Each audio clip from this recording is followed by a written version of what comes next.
Welcome back. You are watching Metropole Television. My name is Simba Elijah Charles Kiage. This is your official sector trends, where we get to tell you exactly what is trending in the different sectors and industries of the economy as we do know of it. Now, the Association of Startup and SME Enablers of Kenya, ASEC 2021 conference is on, and this time the focus is on driving Kenya's development through startup ecosystems.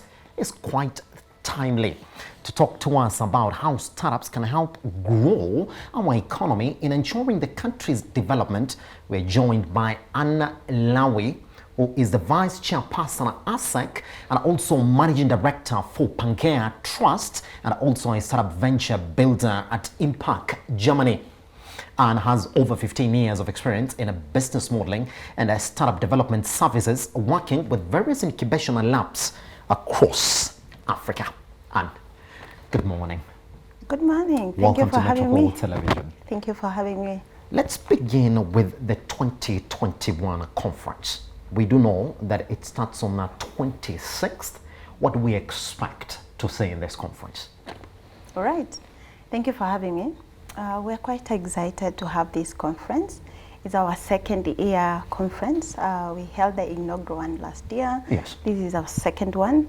We want to showcase what the ecosystem have been able to put together, what our enablers and startup support frameworks have been able to put together. Yes. So we have a whole day activities from morning, hearing about startup bill that have been hosted and championed by the association. Also having from different players and enablers from the ecosystem, sharing the opportunities, the learnings, and how we can continue building collaboration framework among the different players and stakeholders in the ecosystem. Pretty much. So it's a one-day event. Who can attend, who cannot attend? There has been, we all know right now we are still working within the framework of COVID restriction. Yes. So there have been a registration. So you are required to register. The information have been on all our digital platforms. Yes. So we are required to register so that we are within the numbers that are allowed. The conference is being hosted at Clown Plaza. Yes. So follow ASEC on all social media, register your attendance. I'm sure that you'll be able to be granted if it's within the restricted numbers that are supposed. Yeah. All right. So now you mentioned something very important. I mean, when you say startup ecosystem or SME ecosystem, and then you go in and also talk about enablers as well. Let's begin by defining what an SME ecosystem is. Do we know what that is? All right. It's a combination of different players who come to, I would say even it's amalgamation of different ecosystem players who come together to provide support that businesses require on their onset of starting out. So you require financial institution because of the initial funding you require. You require academia because they come with knowledge, understanding, and also they form the early on formation of entrepreneurs as they go through the education system. There is also the entrepreneur support organization that are able to help you refine your idea, refine your business model, test out the market. So they are also part of the ecosystem, and they are entrepreneurs themselves who, without them, who innovate, come up with the idea, and through the process of supporting them, at the end of it all, we hope to have a potential idea or a viable idea that can be able to provide service or product to the market. When somebody is listening to you, I mean, the first question outright, is this a new concept that we're trying to champion in the economy? And if it's true though, then how much are these ecosystems lacking? Let me talk about that infrastructure for the ecosystems for MSMEs in the country. I think it's more of, it's not really a new approach. It has been there. In other parts of the world, it has been adopted and received well. But I would say in Kenya, we are around 10 years old of startup ecosystem building. Meaning we are at a place right now, we are embracing it and collaborating more. on onset around 2010, that I would say that's when the ecosystem starting forming. When we had the initial hubs, working spaces, we weren't sure what is it that we are doing. We knew from other part of the world that someone can come with an idea and you'll do events and they will talk of digital opportunities. Also, the internet was picking up and technology thinking on opportunities that come from there was also so bubbling. Yes. Now, with that thinking, and having exposures from other ecosystems, for example, Israel or Estonia, and seeing what some of the products that have come from those market have done, it gave an opportunity for young people to explore and see what can I be able to do with internet, for example, or mobile money transfer, for example. And we have seen what mobile money transfer have been, the opportunities it have been able to create. Yes. Because Kenya right now is ranked, it have up to 85% of internet penetration, which is driven by mobile money transfer, which is very high across the country. Now, with those kind of enabling factors or the pillars, I have seen the ecosystem grow quite a lot for the last 10 years. And that comes with something we call the hubs. The hubs are some sort of support mechanism where you are able to go in, find people who are able to help you shape up your idea or model your idea.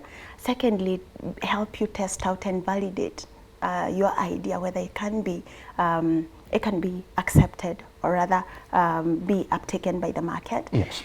Third, they're able also to link you up to market opportunities. For example, I give an example of when you saw at the onset of COVID, there were so many young people trying to innovate around how do you traceability of people and movement of people.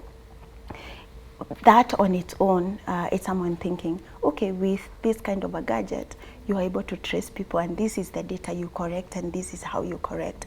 The question you ask yourself, how do I monetize this? Is there a business behind this? Because it's one thing to have an idea, it's another one to make it a business. Yes. And for it to grow, it have to be a business and yes. it have to be within those frameworks of business.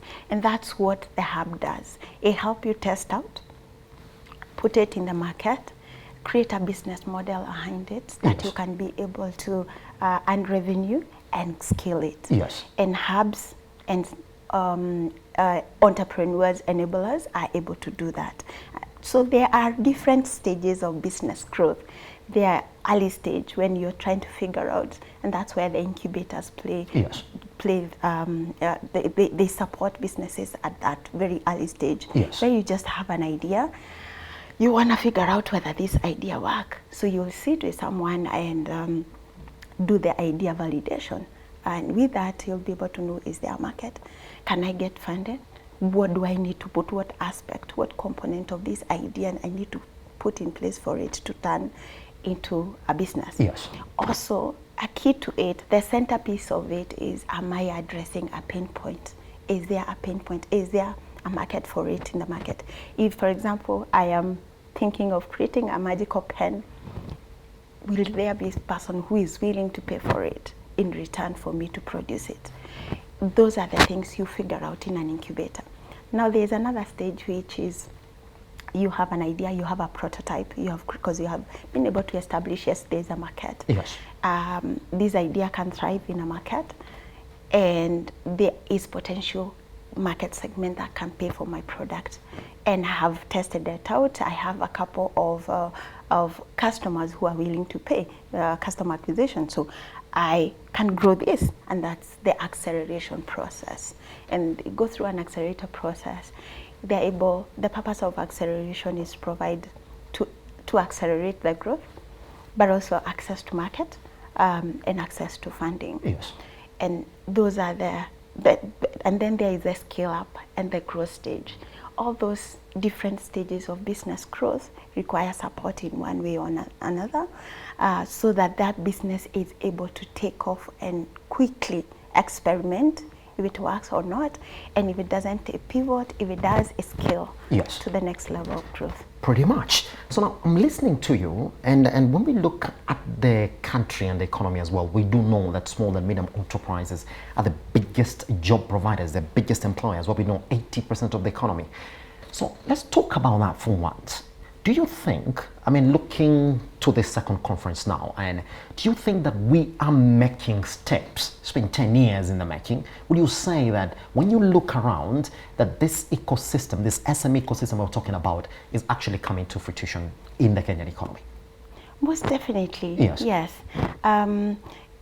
We have seen a lot of, and initially Yes. it was very hard for you to be able to get the right mindset of young people getting into different programs that, yes. While are running across the different ecosystem spaces. But right now, we have seen the model being adopted by the universities. The universities, being part of the ecosystem key players, are also adopting that kind of learning. That means there is a mindset shift towards incorporating entrepreneurship and business support from very early on. Yes. Also, other thing I have seen is that part of the pipeline building, because you just don't get, you have to get people from somewhere, young people from somewhere. So what I have seen a lot is hubs and SMEs enablers working together with universities to have different boot camps to understand what is the journey of building a business, how do I innovate, and with that is able to start creating the opportunities that exist, or rather being able to explore opportunities that exist that young people can start exploring from early on in your first year in university. Yes. For example, some of them, I have seen some of the hubs being able to do boot camps. A boot camp is just a session where you go present the opportunities that exist, how you can be able to innovate a product or a service in a certain market sector, and how it can be uptaken, because there is a need and there is a gap for yes. such product or services.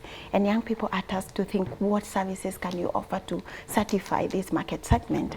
And with the end result of what would call from an academic point of view a research paper becomes a product that you can build towards that market segment.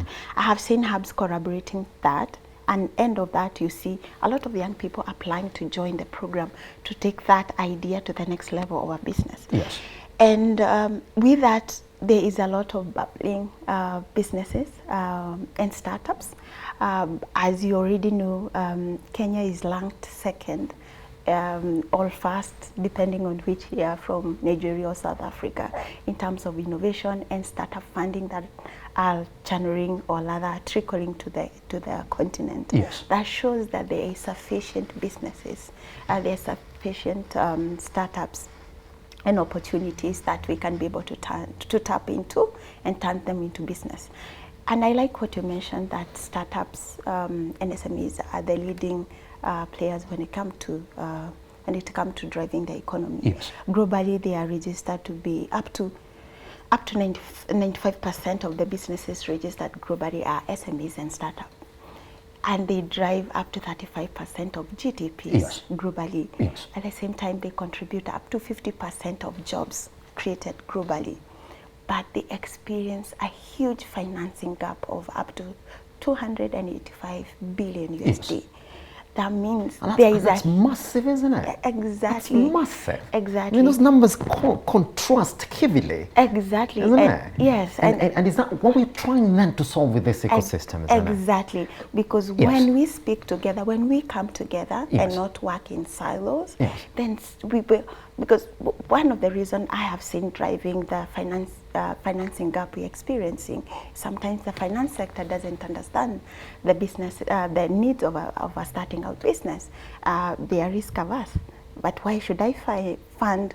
Well, I know there are other businesses that I can fund that are more stable. Pretty much. But the question is the potential that comes with that, and what mechanism can we put in place to be able to be able to activate that as a financing. The other aspect is, can we activate alternative financing mechanism that can de-risk the process of financing?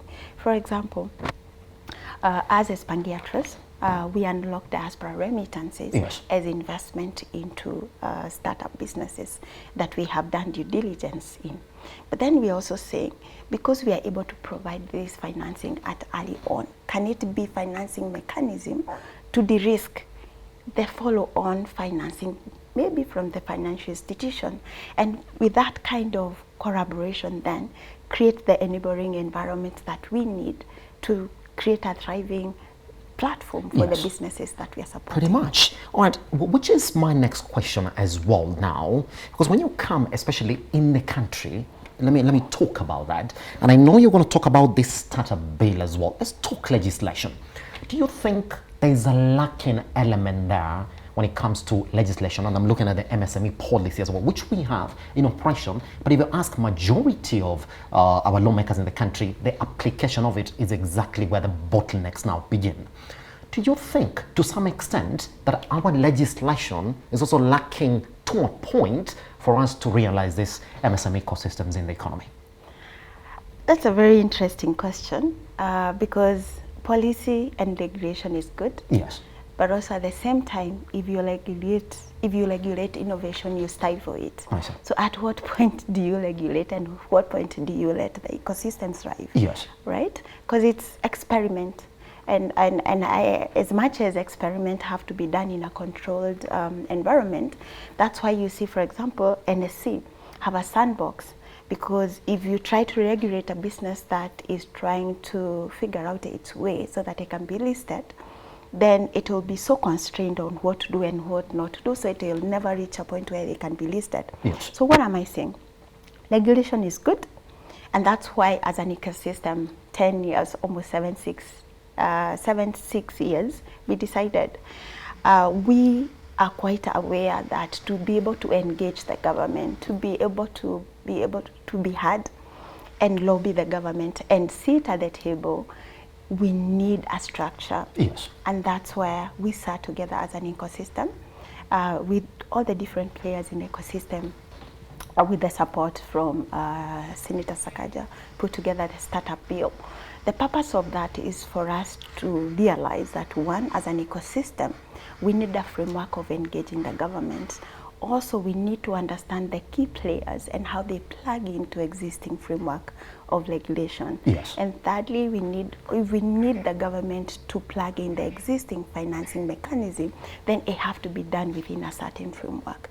Government and international development organization will work in a structured manner, and that's what we are trying to achieve with Startup Bill, to organize ourselves, create a structure so that we can be able to unlock more opportunities for the businesses that we support. Pretty much. All right, so talk to me about the enablers now, because that's a very key aspect when it comes to the SME ecosystem. Would you say now that in 10 years now, that this major components of these enablers, the financial sector, the government as well, that they've realized the need to collaborate with you? Do you feel like the environment is open for you now to move on with building these ecosystems? We have made great strides. Yes. From 10 years ago. Yes. And I keep on saying, I have been in this journey from when I was starting out in my career to where I am. Yes. Then we felt like, oh yeah, I'm doing this, and anybody else who is doing what I'm doing, they are my competitors. And we had very unhealthy competition and keeping to ourselves and building silos. But we couldn't go so far because there was duplication of effort, lack of consolidated voice towards the government, yes, or any other stakeholders. So everything that we try to do as individuals wouldn't go far because, you know, you are strong together. And that's what we have done so far. We have realized the importance of coming together, collaborating as an ecosystem, and engaging the government from a consolidated or joint conversation. Yes. And that have given us more focus and also given weight to our issues as an ecosystem. Yes. Also, we have also understood as an ecosystem players, we play at different phases of businesses growth. So another key challenge for the ecosystem is pipeline building, especially for those who are doing investments. Mm-hmm.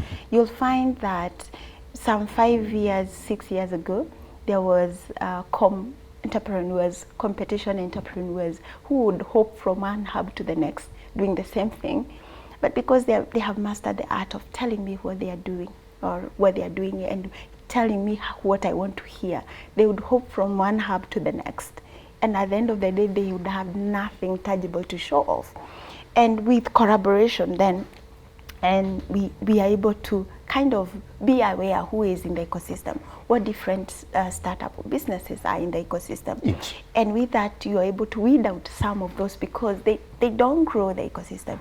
If anything, they put a very bad picture of the ecosystem because nothing will come out of that. And also there's still opportunity from other businesses that would thrive from different opportunities that are coming from Hub. I see. So we have come a long way. We have realized working together make a lot of sense. It builds us, it creates more opportunities for us, and we have more negotiation power jointly compared to you going it. Yes. Yes. So, and that's why we have moved from initially 10 years ago, there were 3-4 hubs, or 1, 2, 3 hubs. Currently in association, we have a registration of 70 plus hubs and SMEs supporting organizations. Yes. Which is and you would say quite, that is immense, isn't it? Exactly. Yeah, just looking back to 10 years, isn't it? Exactly. That's quite a journey of yes. growth. But still, we are very far from what we can be able to achieve. We have to continue being very clear in terms of our mandate. Yes. How do we create programs or how do we create support structures that are able to give our entrepreneurs funding that they require? How are we able to make sure that we give support that is not replicated among different growth structures? Yes. Can I accept that this is where I play? And if I need this, I know there is another player who is doing that because there is no need of duplication of effort. Pretty much. That's where we want to be, a place where we have access to all this funding because we are plugged into existing funding mechanism, but also we have options of business support that we can tap into. All right, in 45 seconds, if you may, because we've run out of time, yes. Let me ask you, what is your vision at ASEC now? Let me give you a 10-year vision. What would you like to say? Let me attach that question to at the end of this conference. What would you like to come out of that conference, Anna? Right. Like you have said, our theme this year is economic development yes. through ecosystem building. One, we want to cement or rather continue building on collaboration frameworks. Secondly, we want to continue pushing the agenda of startup build because it gives us structure. Third, we want to continue creating value for our members who are the membership hubs. We want to be given opportunity to be able to negotiate and be able to unlock opportunities that comes with supporting entrepreneurs from the government yes. because they exist. But we also know that the government is a supporting arm. We don't expect them to come and support businesses directly, but with unlocking the opportunities that comes with that as an association will give us the support that we require. Pretty much.